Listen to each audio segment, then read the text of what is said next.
নমস্কার, আমি শিখা মুখার্জি। শিখা Mukherjee's artistry part 2 এই চ্যানেলে আপনাদের স্বাগত জানাই। এটা বাংলা ছোট গল্প পাঠের একটা চ্যানেল। এখানে আমি মূলত স্বনামধন্য সাহিত্যিকদের লেখায় গল্প পাঠ করি, তবে একটা ভ্রমণ কাহিনী এবং আমার লেখা কিছু গল্প আমি পাঠ করেছি। বন্ধুরা যারা এখনো পর্যন্ত আমার চ্যানেলটা সাবস্ক্রাইব করেননি, তাদের কাছে আমার একান্ত অনুরোধ, আমার চ্যানেলটা সাবস্ক্রাইব করুন এবং ভালো ভালো গল্প পাঠ শুনুন। আজকে আমি আশাপূর্ণা দেবীর লেখা একটা গল্প পাঠ করছি। গল্পের নাম অপচয়। বিলু কাকা কেন বাসা বদল করলেন আমি আগে জানতাম না। আর 5 জনের মতো আমিও আশ্চর্য হয়ে গিয়েছিলাম ভবানীপুরের অমন খাসা বাসাটা ছেড়ে দিয়ে তিনি বেহালায় গিয়ে উঠেছেন শুনে। ভবানীপুরের বাসায় ওর কোনো অসুবিধেও তো শুনিনি কোনোদিন। দিব্যি বড় বড় ঘরওয়ালা আলো হাওয়াদার বাড়ি, হবে নাই বা কেন, প্রাকযুদ্ধ আমলে ভাড়া নেওয়া যে। আমরা তো বলতে গেলে জ্ঞান থেকেই দেখছি বিলু কাকার ওই বাসা। তবে কি নতুনের প্রলোভনে? ভাবলাম একদিন গিয়ে দেখেই আসা যাক কেমন বাসা পেয়েছেন বিলু কাকা। বেরোলাম একদিন রোববারের সকালে। ওরে বাবা, সে কি এখানে! যাচ্ছি তো যাচ্ছি, আত্মীয় বন্ধুর আর একদিন এসে দুদিন আসতে বাসনা হবে না। ভেবেছিলাম বাসাটা বোধহয় খুব জোরদার জমকালো একখানা বাগিয়েছেন। ও হরি, সেসব কিচ্ছু না। নতুন বাড়ি বটে, কিন্তু নেহাত সাদাসিধে মাঝারি। বরং ঘরগুলো আগের চাইতে অনেক ছোট ছোট। হবেই তো ছোট, যুদ্ধোত্তর কালের তৈরি বাড়ি যে। মানুষের মন যে ক্রমশই কত ছোট হয়ে যাচ্ছে তার প্রমাণ তার ঘরের মাপ। শুধু যে পয়সার হাত ছোট হয়ে যাচ্ছে বলেই ঘরও হাতে বহরে ছোট হয়ে যাচ্ছে লোকের, তাই বা বলি কি করে?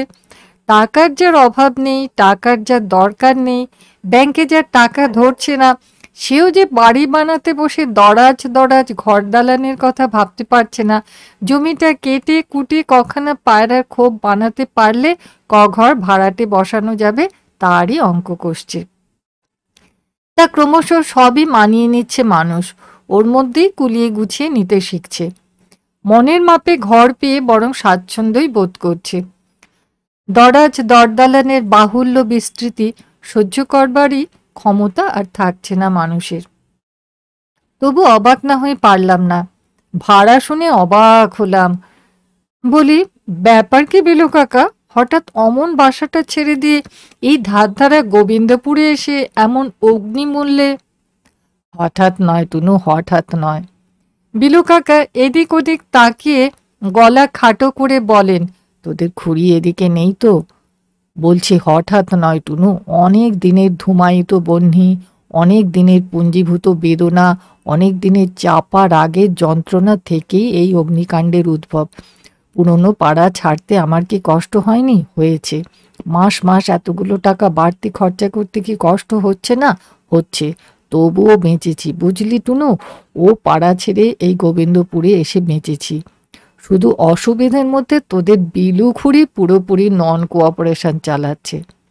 সে কি? আর বলিস কেন, আমি নাকি ইচ্ছে করে ওকে বনবাসে নিয়ে এসেছি, গারদে পুড়েছি, আরও সব অনেক অভিযোগ। কিন্তু খুড়িমার যদি এত অমত, এলে কেন এখানে? এলাম কেন?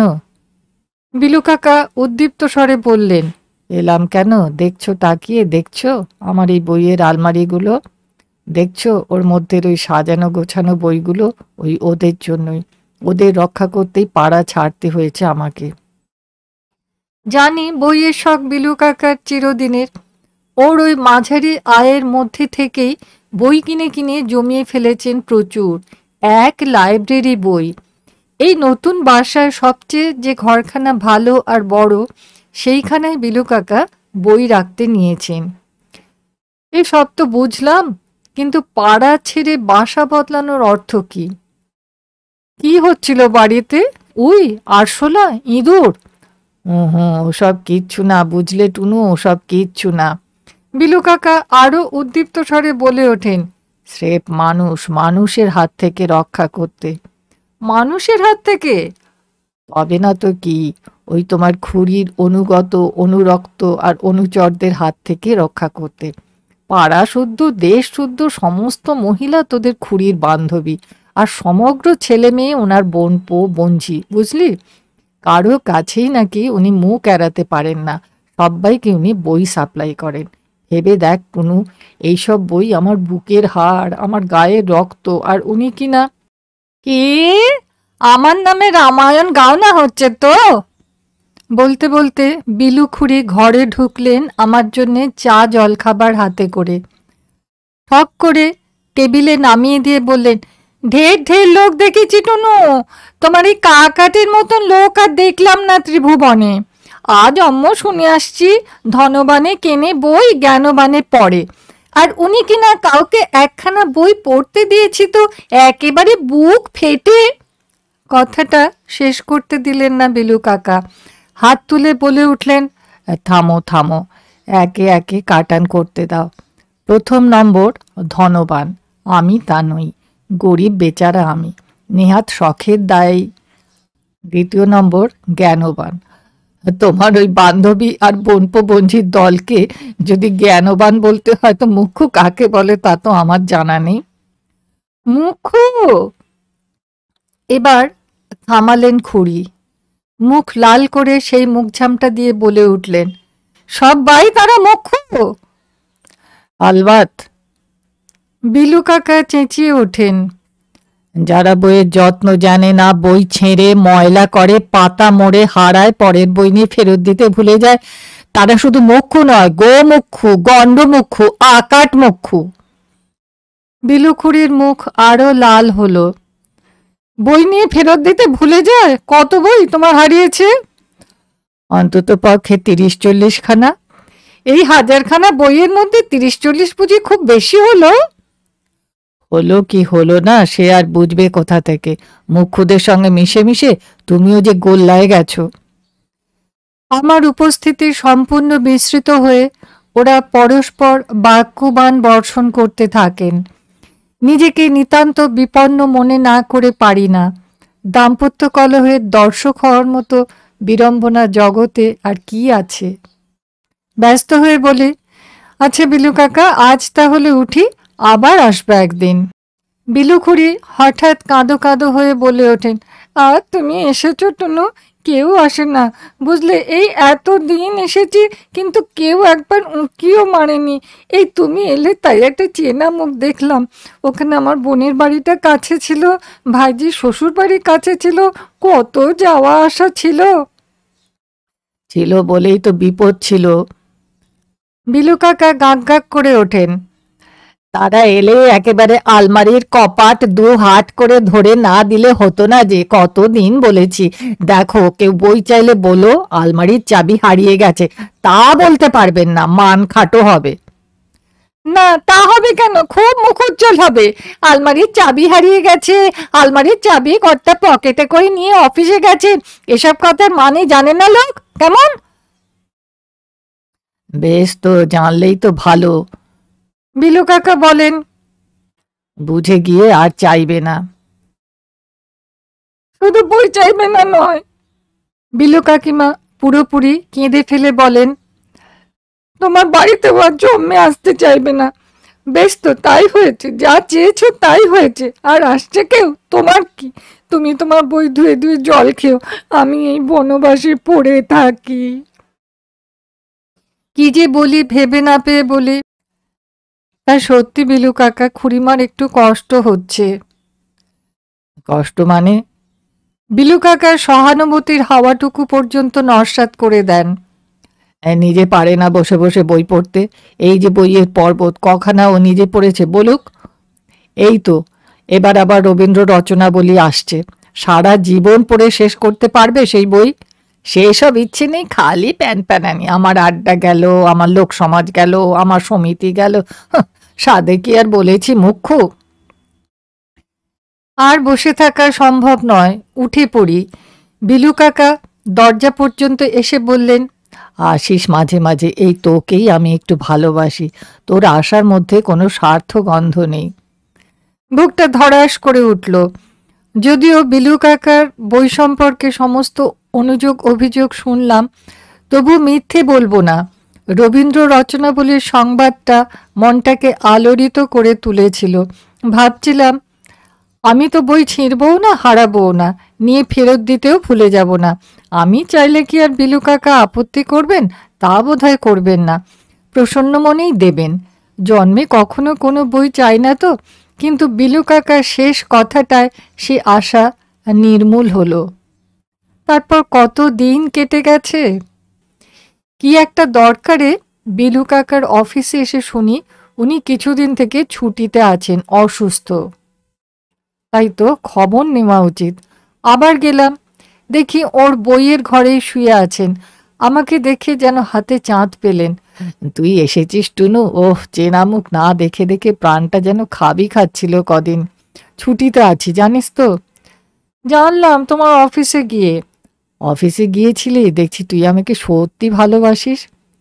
কেন, আর কেউ আসে না নাকি? বিলু কাকা একটু থেমে বললেন, একেবারে আসে না বললে ভুল হবে।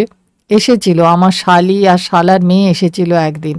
পুরনো পাড়া থেকে তোদের খুড়ির বান্ধবীরাও কেউ কেউ, পাতানো বোনপোড়াও কজন এসেছিল। কিন্তু কেন জানিস? বিলু কাকা চেঁচিয়ে ওঠেন, ওই বই। আর কি কি নতুন বই কিনেছি তাই খোঁজ নিতে। একেবারে মুটে করে নিয়ে যেতে চায় বুঝলি। বলে দু চারখানা নিয়ে গেলে এত দূর আসার মজুরি পোষাবে না। আমিও তেমনি এক ধার থেকে সবাইকে বলে দিয়েছি, হবে না, বইটই নিয়ে যাওয়া যাবে না। বাস কাঠকয়লার মতো মুখ করে চলে গেছে, আর আসেনি কেউ। আর সেই অবধি তোদের খুড়িও আমার সঙ্গে কথা বলা বন্ধ করে দিয়েছে। শরীর খারাপ হয়ে পড়ে আছি, একটা চেনা মুখও দেখতে পাই না। বিলু কাকার কণ্ঠে ভারী একটা হতাশা। কি বলা যায় সান্ত্বনা দিতে? তাড়াতাড়ি বলে উঠি, তা এই সময় তো তোমার সব বইগুলো পড়ে ফেলতে পারো বিলু কাকা। রচনা বলিও কিনেছো দেখছি। তা কিনেছি। বিলু কাকা একটা নিঃশ্বাস ফেলে বলেন, ওর জন্য একটা নতুন আলমারিও কিনলাম। কিন্তু তাকিয়ে তাকিয়ে দেখছি আর ভাবছি কি জানিস টুনু, ওই বইগুলোর জন্য সবাইকে পড় করে দিয়ে আমার কি হলো? এত বই, আমি কি সব পড়ে উঠতে পারবো? কতদিনে পড়বো? আর সবচেয়ে যে চিন্তাটা মনকে বিঁধছে, এই অমূল্য সম্পদ শুধু সাজিয়ে সাজিয়ে আলমারি বন্দি করে তুলে রেখে আর একলা ভোগ করে কি এর যথার্থ দাম উঠবে? এটা কি সম্পদের অপচয় নয়? ভাবছি, কদিন ধরেই ভাবছি, এই ঘরেই শুয়ে আছি কিনা তাই তাকিয়ে তাকিয়ে ভাবছি, সমস্ত বই যদি আমি পড়ে ফেলি তাতেই বা কি হলো? একজন পড়লেই কি বইয়ের সার্থকতা শেষ? আমি যদি ফুল গাছ পুঁতে কাউকে সে ফুল তুলতে না দিই, যদি পুকুর কাটিয়ে সেই পুকুর কাটা বেড়া ঘিরে রাখি, কি লাভ হয় বল গাছ পুঁতে পুকুর কাটিয়ে? সত্যি বটে, আমার বই ময়লা হচ্ছিল, ছিঁড়ে যাচ্ছিল, হারিয়ে যাচ্ছিল।